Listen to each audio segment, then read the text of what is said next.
Today, we're diving into a really powerful poem written by W.H. Auden all the way back in 1939. It's called Refugee Blues, and, well, it's so much more than just a poem. It's this incredibly raw, human look into a crisis, and it asks a question that feels just as urgent today as it did when he first wrote it. So let's just start with the question that sits right at the core of this whole thing. What happens when a simple piece of paper is what decides whether or not you even exist? I mean, really think about that for a second. That is the devastating reality for the German Jewish refugees that Auden is giving a voice to in this poem. Okay, so to really get the full punch of this poem, you've got to know where it's coming from. Auden penned this in 1939. The world is literally about to explode into World War II. And he's focusing on German Jewish refugees who are desperately trying to escape the rising Nazi threat. And the themes he gets into, man, they are huge. We're talking about alienation, pure prejudice, and that terrifying feeling of losing your entire identity. The poem kicks off with this massive number, 10 million. The narrator says something like, "Say this city has 10 million souls."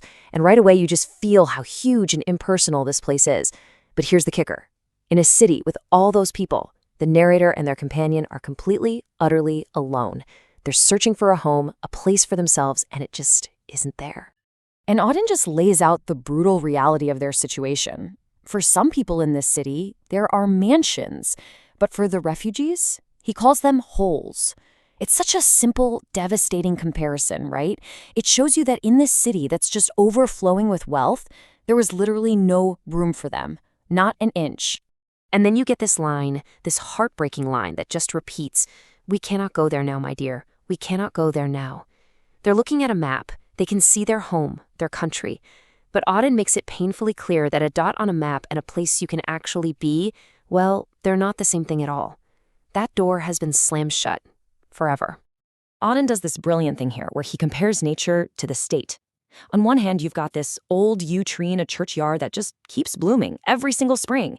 It's this beautiful cycle of renewal. But then you have their passport, and once that thing is expired, it's dead. Done. There's no coming back, no renewal. It is final. And that leads directly to this absolutely chilling line from a government official at a consulate. "If you've got no passport, you're officially dead." Wow, that just says it all, doesn't it? He isn't just saying no, he's literally erasing their existence with red tape. It's not just rejection, it's the ultimate dehumanization. Without that little book, you're just not a person anymore.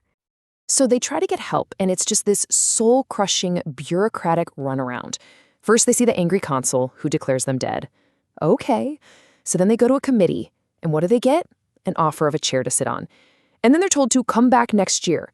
You can just feel the hopelessness. It's this cruel, impossible loop they're trapped in. And it's not just the officials in their offices. The hate is out in the open, too. Auden paints the scene of a public meeting where someone just shouts, "If we let them in, they will steal our daily bread." He's capturing that ugly voice of public fear and prejudice, where people aren't seen as human beings who need help, but as some kind of threat coming to take what's yours. This next part, this is probably the most bitter, ironic twist in the whole poem.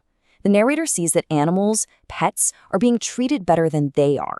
A poodle gets a little jacket to keep it warm. A cat gets a passport to go on a boat.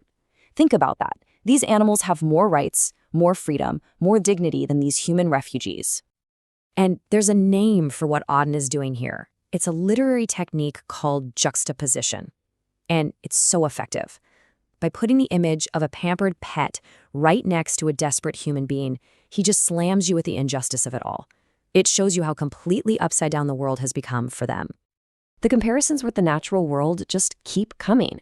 Even the birds in the woods can sing at their ease. Why? Well, the poem gives us the answer. They had no politicians. Birds, fish, they're free. Their lives aren't defined by borders or hate. It's such a simple, powerful way to point out how the suffering is entirely man-made. So, as we move through the poem, you can feel this sense of dread just building and building. The narrator mentions hearing thunder rumbling in the sky. But you get the feeling right away this is not about the weather. No, this is something much, much darker. And Auden doesn't leave you guessing. That thunder is a symbol, and it's a terrifying one. It's the sound of Adolf Hitler's angry speeches booming across Europe. And Auden is explicit, quoting Hitler's genocidal decree about them They must die.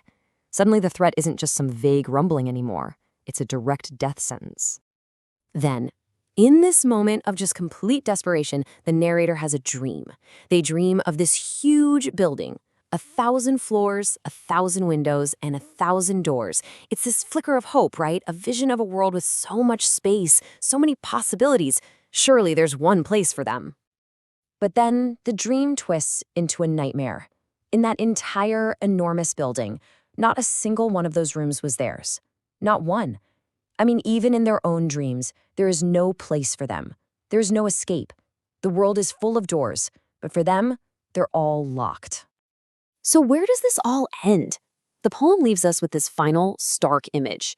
We're out of the city, away from the dreams. We're just on a great plain with snow falling. It's so cold, so empty, so exposed. Now, remember how the poem started? With that huge number, 10 million souls? Well, it ends with a very different number, 10,000. And this number is way, way more menacing. Because it's not souls in a city, it's an army on the move. And what's this army doing? They're marching. And the poem says they're looking for you and me. That's what makes it so chilling. The threat isn't just a politician's voice on the radio anymore. It's a real physical army. And they have a personal target. The danger is here, it's now, and there is nowhere left to run. So in the end, we're left in this world where fish in a harbor are free, but human beings are not. And it forces us to ask, all these years later, what does freedom truly mean?